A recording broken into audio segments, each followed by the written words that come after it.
तर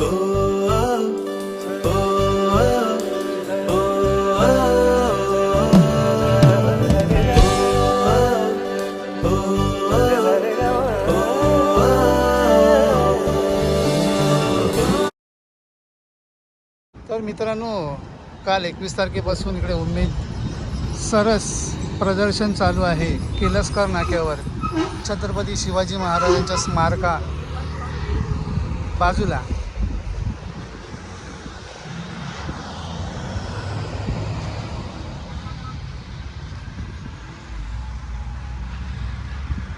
नमस्कार मित्रांनो, मी विलास निगुडकर. आपला यूट्यूब चॅनल आहे मी विलास दापोलीकर. तर इथे मी आलो आहे. उमेद सरस बचत गट ग्राम संघाचा एक प्रदर्शन कार्यक्रम ठेवला आहे. तर तिथे आपण आलो आहोत. तर तुम्ही सगळ्यांनी यायचं आहे आणि इथे खरेदी करून जायचं काही ना काहीतरी. चला तर मग.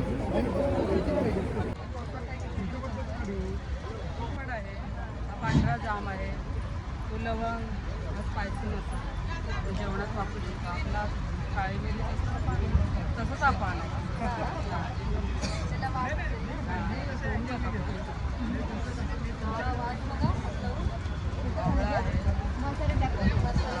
आपण जेवणात काळी मिरची हां जात आहे वेगळी नाव नाही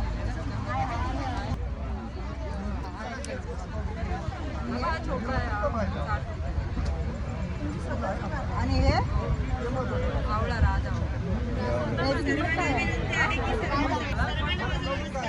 बस. तर मित्रांनो, पहिलाच इथे जो स्टॉल लावला आहे त्याच्यामध्ये झाडे विकतात. तर झाडांचा मध्ये असा पण संदेश दिला जातो, झाडे लावा झाडे जगवा, असा एक मेसेज दिला जातो.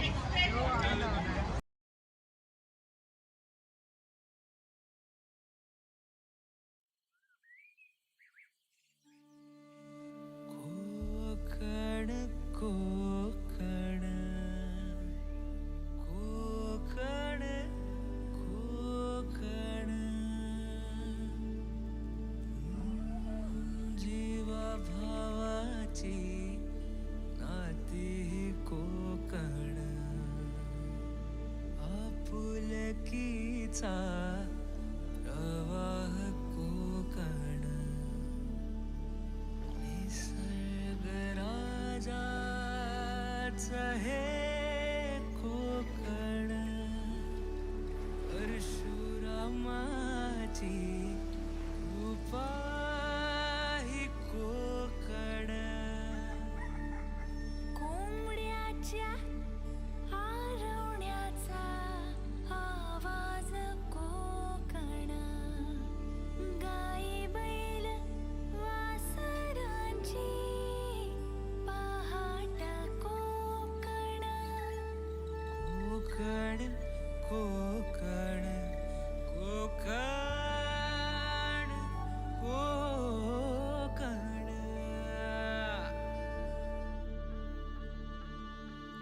कोकण कोकण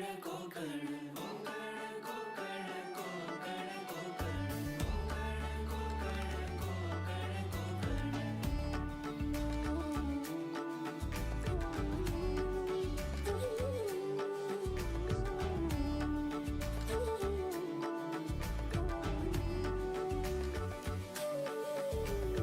गणपती पोळ्याचं दर्शन कोकण देवदेवतांचा महाल कोकण लाल परीचा प्रवास कोकण चिऱ्या कौलांच्या घरांचा कोकण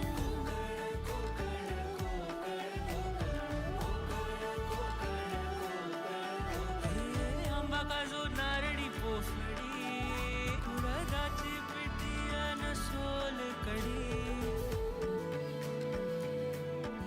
भाकरी कालवणाची चव लयण्यानी कोकणाची बायू जेवणात भारी कोकण कोकण कोकण कोकण कोकण कोकण कोकण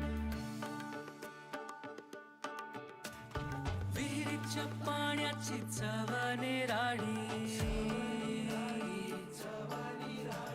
शांती आनंदाची नदीच ग्वाही सारवलेला खडा मातीतले खेळ अशी गर्द छाया कुठेच नाही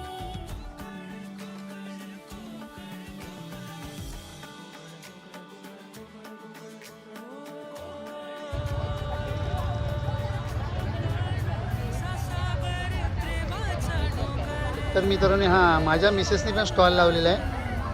आमच्या स्टॉलचं नाव आहे माऊलीची कृपा शिवाय ड्रेस मटेरियल.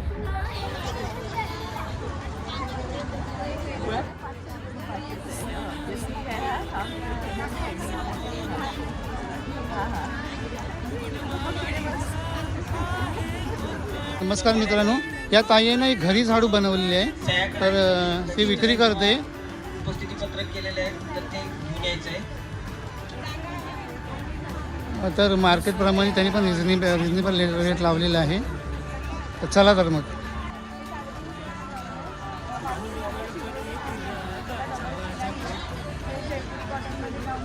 तर मित्रांनो इकडे जयपुरी कॉटनमधले गाऊन आहेत. तर या ताईने घरी शिलाई करून शिवून आणलेले आहेत. तर चांगल्या प्रकारे चांगल्या पद्धतीने शिलाई वगैरे केलेले. तर या 4 दिवसामध्ये यांच्या इकडे खरेदी करून जा.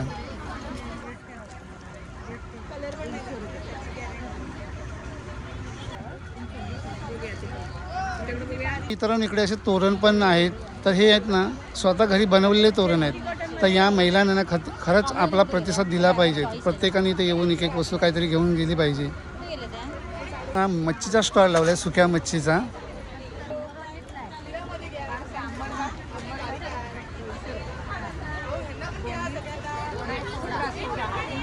तर मित्रांनो या महिलांची खरंच मोठी कोशिश आहे.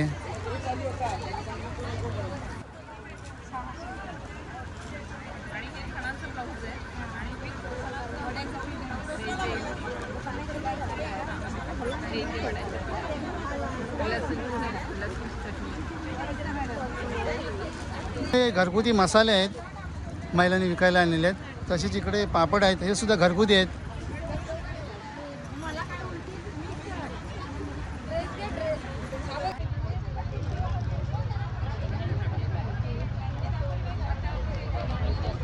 तर मित्रांनो हां माझ्या मिसेसनी पण स्टॉल लावलेला आहे. आमच्या स्टॉलचं नाव आहे माऊलीची कृपा शिवाय ड्रेस मटेरियल.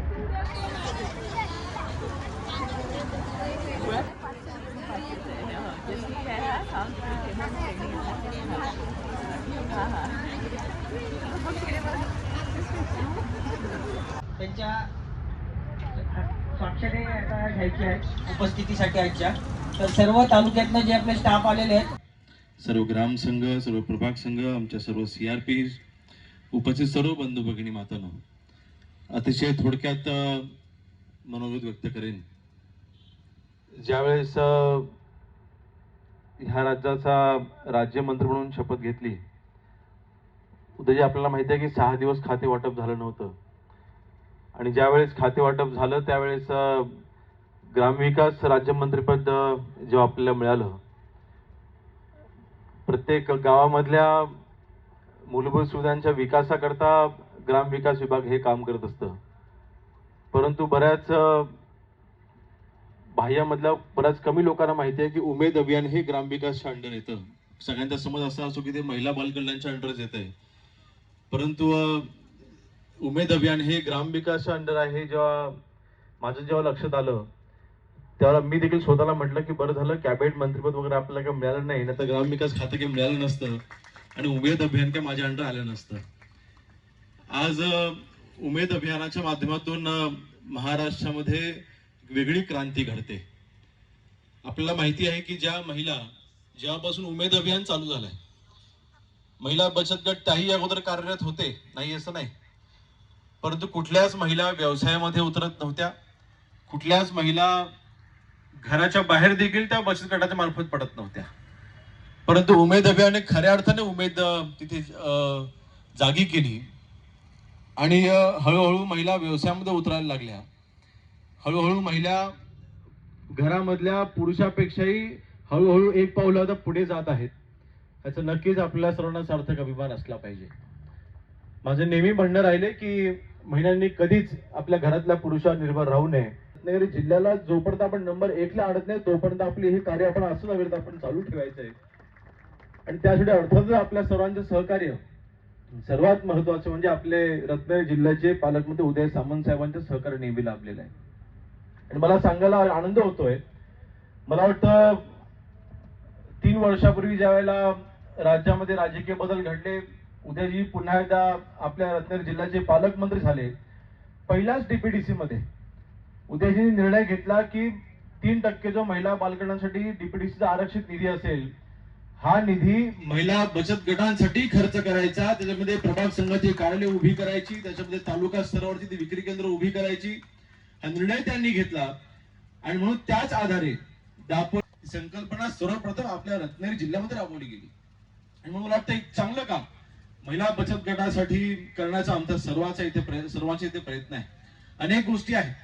आता हाऊस बोट देखील सामान्य उदयजींच्या पुढाकाराने इथे उपलब्ध झालेले आहेत. अन्य गोष्टींवरती ते इथे त्यांचं मनोगत नक्कीच त्याचा उल्लेख करतीलच.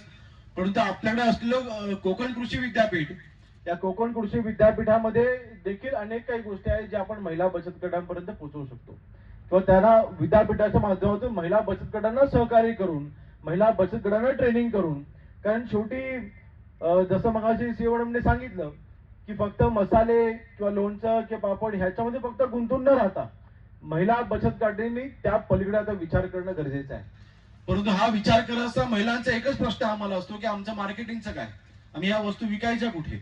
आणि उद्याची आपण देखील एक प्रयत्न आता करतोय. जेव्हा जिल्हास्तरीय सरस प्रदर्शनी होतात, राज्यस्तरीय सरस प्रदर्शनी काही दिवसांपूर्वी झालेलं आहे. परंतु ह्या फक्त तात्पुरत्या सरसच्या एक्झिबिशन मधनं महिलांना तिथे अर्थसहाय्य किंवा त्यांना मार्केट उपलब्ध होणार नाही. कायमस्वरूपी महिला बचत गटांच्या या वस्तू शहराच्या ठिकाणी विक्री होण्याकरता मुंबई असेल अनेक ग्रामपंचायतीमध्ये ग्रामपंचायतीच्या जागा आहेत, काही MMBच्या जागा आहेत, काही सरकारी जागा आहेत. तर ज्या मोक्याचे जसं आपण तालुक्याच्या ठिकाणी आपण विक्री केंद्र उभं करून देतोय, तसं जिथे पर्यटक आहेत, ज्या ठिकाणी पर्यटकांचा वावर आहे, अशा ठिकाणी देखील जर का आपण महिला बचत गटांना आपण जर का तिथे स्टॉल्स उपलब्ध करून दिले तर नक्कीच त्याचा उपयोग ह्या विविध वस्तू विकण्यासाठी आमच्या महिला तिथे करू शकतील. आणि महाराष्ट्रामध्ये विविध क्षेत्रामधले जे काही खाद्यपदार्थ असतील किंवा जे काही वस्तू तयार होत असतील त्याच क्षेत्रामध्ये फक्त न विकता त्या दुसऱ्या ठिकाणी देखील विकल्या गेल्या पाहिजेत. जेणेकरून मगाशी मी म्हटल्याप्रमाणे समजा आपण पुण्याला जाऊन कोकणामधल्या वस्तू विकण्याकरता जर का आपण महिलांना 6 महिने जर का म्हणजे आपण परवानगी किंवा काही तिथे सोयी उपलब्ध करून दिल्या तर अशा पद्धतीने तिथल्या भागामधल्या देखील लोकांना आपल्या सर्वांना मनोपूर्वक शुभेच्छा देईन. उद्याची मी फक्त उदाहरण म्हणून सांगतो की कोकण कृषी विद्यापीठामध्ये काही निधी आला होता की अगरबत्तीचा कारखाना चालू करण्यासाठी 10 लाख रुपयाचा प्रकल्प होता. विद्यापीठाकडनं 5 लाख रुपये उपलब्ध करून मिळणार होते. उर्वरित 5 लाख रुपयांमध्ये मी आवाहन केलं की परंतु अशा ज्या विविध पद्धतीने आपण महिला बचत गटांना ताकद देऊ शकतो त्याकडे आपण थोडं जास्त लक्ष द्यावं. एकंदरीत उद्याजी आपले देखील मी दापोली तालुक्याच्या तमाम महिला बचत गटांच्या वतीने मनापासून आभार मानतो की आपण महिला बचत गटांना जी ताकद देत आहात. मला वाटतं ह्या वर्षी देखील आपण जवळपास 1.5 कोटीचा निधी हा विविध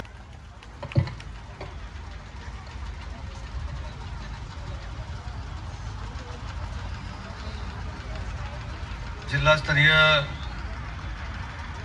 सरस प्रदर्शनाच्या निमित्तानं व्यासपीठावर उपस्थित असलेले आदरणीय गृह, महसूल, ग्रामविकास, पंचायत राज, अन्न व नागरी पुरवठा, अन्न व औषध, गणेशजी मंडलिक, तहसीलदार अर्चना मॅडम, निलेश शेठ, उन्मेश राजे, व्यासपीठावर उपस्थित असलेले माझे सर्वच सहकारी अधिकारी वर्ग आणि मोठ्या संख्येनं उपस्थित महिला भगिनी, आजचा हा कार्यक्रम महिलांच्या दृष्टीने व्हायचं आणि ते माझ्या मतदारसंघामध्ये गणपतीपुळ्याला व्हायचं. आज योगायोग आहे, या विभागाचे राज्यमंत्री आदरणीय योगेशजी झाले. शासनानं दुसरं सरस सुरू करण्याचा निर्णय घेतला आणि ते दुसरं सरस त्यांच्या मतदारसंघामध्ये सुरू होतं. याचं देखील कौतुक मनापासून आपण सगळ्यांनी मिळून त्यांचं केलं पाहिजे. कारण दापोली हा देखील तालुका पर्यटनाच्या दृष्टीनं अतिशय महत्वाचा आहे. पर्यटनाच्या दृष्टीनं विकसित होणारा हा तालुका आहे. आपल्याकडे असणारे समुद्रकिनारे बघण्यासाठी दरवर्षी 8 ते 10 लाख लोक येतात. त्याचा उल्लेख देखील योगेशने या ठिकाणी केलाय. त्याच्यामुळे आपली उत्पादनं एवढी चांगल्या पद्धतीची असली पाहिजेत, चांगल्या दर्जाची असली पाहिजेत की जे पुण्या मुंबईतनं, कोल्हापूरमधनं, सांगलीतनं, साताऱ्यातनं पर्यटक ह्या दापोलीमध्ये येईल ते बाकीची दुकानं शोधण्यापेक्षा महिला बचत गटांना त्यांनी शोधलं पाहिजे आणि महिला बचत गटानं निर्माण केलेल्या उत्पादनाला पैसे देऊन त्यांनी विकत घेतली पाहिजे. एवढी आपल्याला याच्यामध्ये क्रांती करायची आहे. मगाशी सांगितले की आपण हाऊस बोटचा प्रकल्प महाराष्ट्रामध्ये पहिल्यांदा आणला. आता उमेदची एक गाडी देखील बाहेर उभी आहे. त्या 4 गाड्या आपण महिला बचत गटाला दिल्या. त्या सगळ्या गोष्टी आपण कशासाठी करतोय तर महिला भगिनींनी जसं मगाशी सीओ मॅडमनी सांगितले की पापड, लोणची, कुळीत पीठ हे तर केलंच पाहिजे. कारण कोकणामध्ये जेवढ्या माझ्या महिला भगिनी ते बचत गट लावल्यापासून बचत गट पुन्हा एकदा घरी घेऊन जाईपर्यंत त्या संपूर्ण बचत गटाच्या स्टॉल समोर गर्दी असली पाहिजे. रांगा लावून तुमची उत्पादनं विकली गेली पाहिजेत. एवढी क्वालिटी म्हणजे एवढ्या प्रतीचा चांगला माल आपण त्या ठिकाणी ठेवला पाहिजे.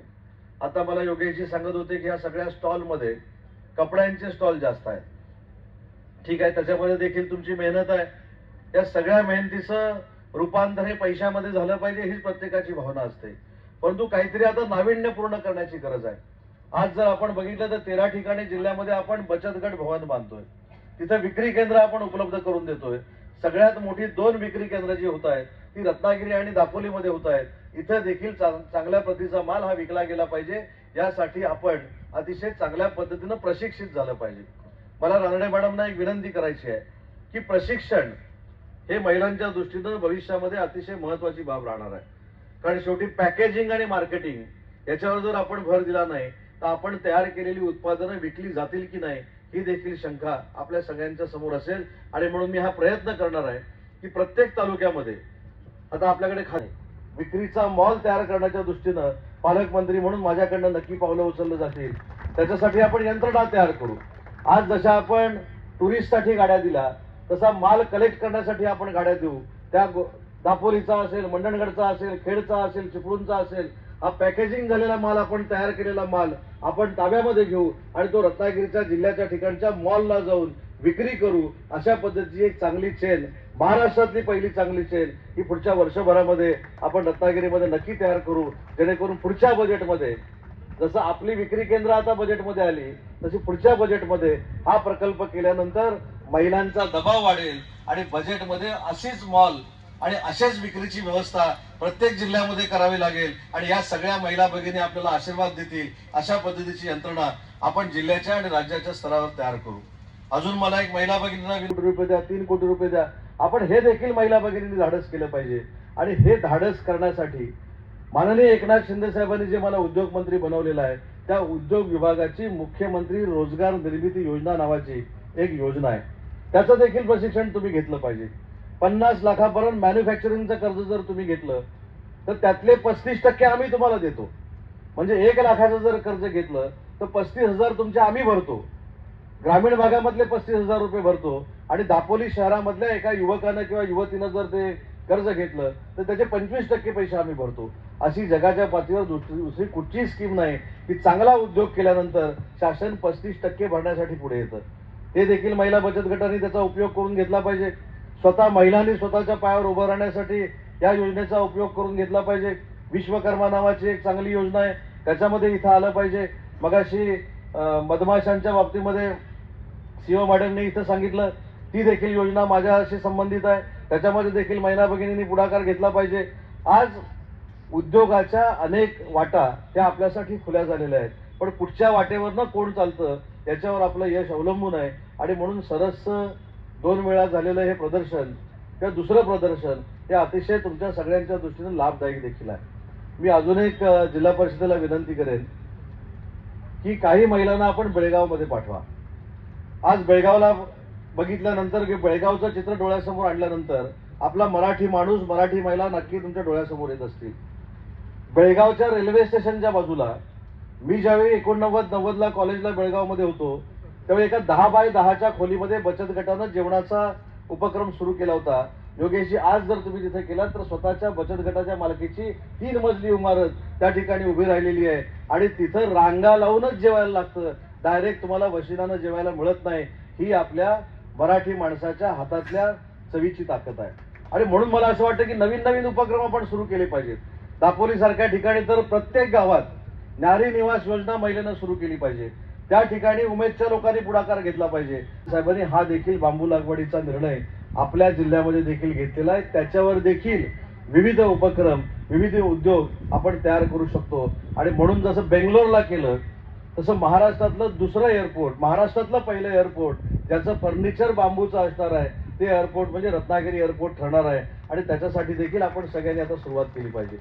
त्याच्यामुळे महिलांनी आता पुरुषांच्या खांद्याला खांदा लावून काम करत असताना या सगळ्या आधुनिक बाबीकडे वळलं पाहिजे, अशी प्रामाणिकपणानं तुमचा भाऊ म्हणून माझी इच्छा आहे. आणि त्याच्यासाठी रत्नागिरी डीपीसीची अख्खी तिजोरी जरी खाली करावी लागली तरी पालकमंत्री म्हणून मी करायला तयार आहे. फक्त तुम्ही स्वतःच्या पायावर उभं राहा. कारण शेवटी रस्ते होत असतात, रस्ते होतात, साखं होतात, पाखाड्या होतात, सगळ्या गोष्टी होतात.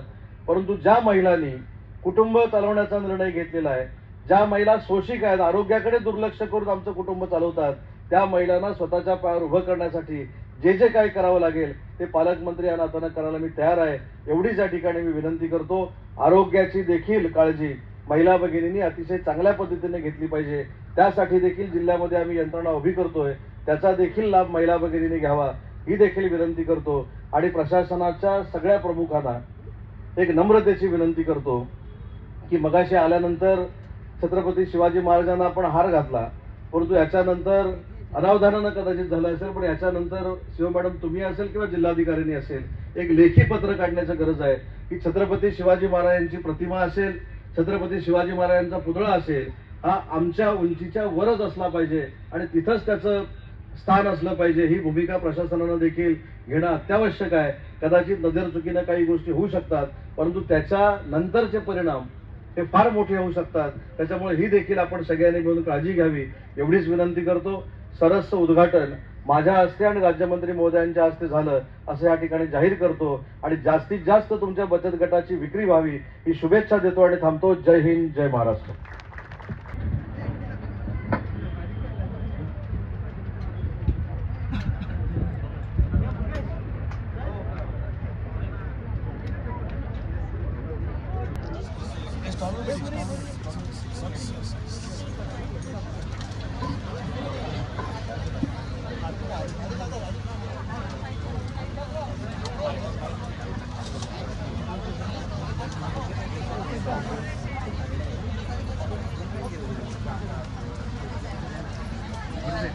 आपण इकडनं जाण्यापेक्षा मधनं गेलो तर गर्दी सगळ्यांना त्रास देतो.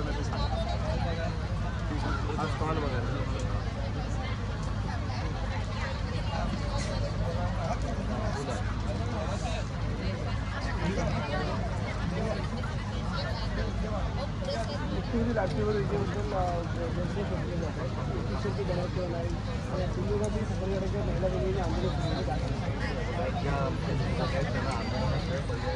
गेलाच नाही.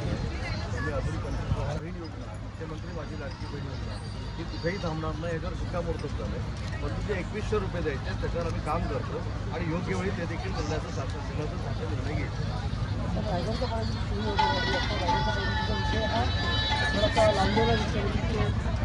रायगडच्या पालकमंत्र्यांच्या बाबतीमध्ये आमची भूमिका स्पष्ट आहे. मी जिथं 2.5 वर्ष जिल्ह्याचा पालकमंत्री होतो ते भरतशेठ भोगावले त्या ठिकाणी मंत्री झाले, मोठे मोठी जबाबदारी माझ्यावर होती. परंतु तिन्ही पक्षांमध्ये असं नक्की ठरलेलं होतं की जेव्हा भरतशेठ पुन्हा एकदा निवडून येतील त्यावेळी तिथे पालकमंत्री होतील.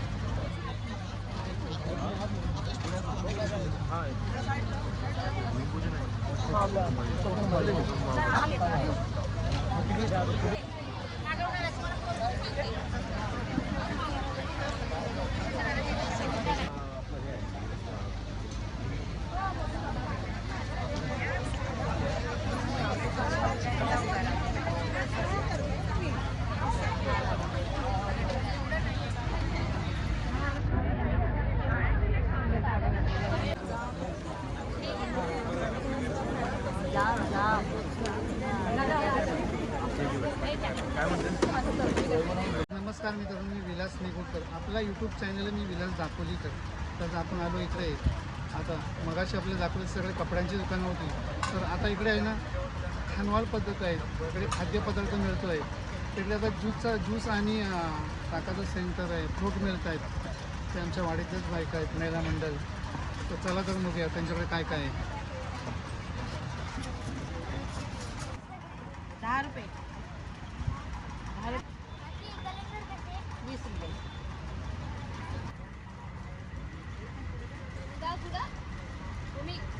मित्रांनो, अशा पद्धतीने या महिला मंडळाने पाणीपुरी हा खाद्यपदार्थ ठेवले आहे त्याने. आणि ते इतकी गरमी होते तरी पण त्या उभ्या आहेत आपल्या स्टॉलवरती. ही खरी त्यांची मेहनत आहे. असे हे स्टॉल लावलेत माता भगिनीने. जेवणाचं काही पदार्थ ठेवत आहेत, जेवण. चांगली मेहनत आहे त्यांची.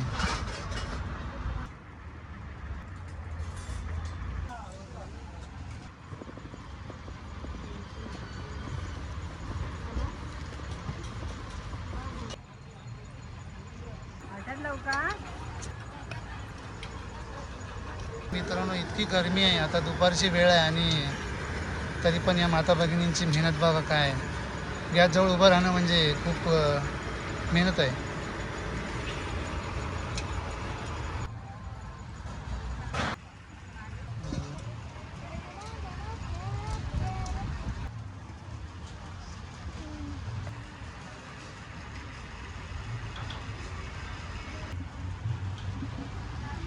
राहू दे.